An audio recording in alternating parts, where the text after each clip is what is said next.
Il Magico Zecchino d'Oro nasce da un'idea antica di qualche anno di Fondazione AIDA. È nato con l'Antoniano di Bologna, col Centro Servizi Santa Chiara, Servizi Culturali Santa Chiara di Trento e naturalmente la Geomag che ci ha sostenuto in questo percorso. È nato questo progetto per celebrare i 60 anni e ricordare e festeggiare i 60 anni dello Zecchino d'Oro.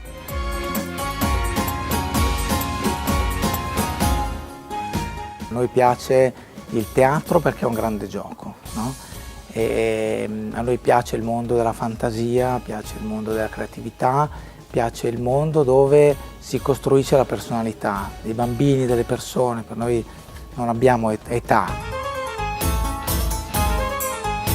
Io con Raffaele La Tagliata, che cura anche la regia, abbiamo cominciato a lavorare, a ideare una storia. E attorno a queste canzoni abbiamo costruito una storia assolutamente originale, dove lo Zecchino d'Oro diventa una moneta magica. Lo zecchino è una moneta magica che fa viaggiare una bambina, la bambina protagonista, nel mondo dei sogni, perché lo Zecchino d'Oro è un sogno.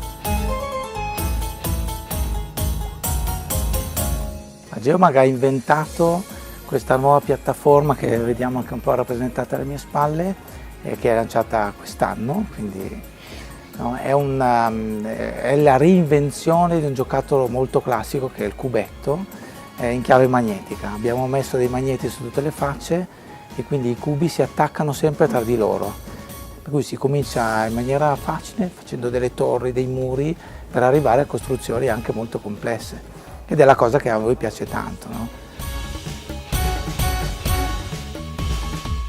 Lo Zecchino d'Oro è nato un po' attorno alla figura del mago Zurlì, e anche il nostro prodotto si chiama Magicube, ma Geomag in sé è magico, ha la magia del magnetismo che non si vede ma è molto forte, e quindi questo è un primo motivo per lavorare insieme su questo progetto.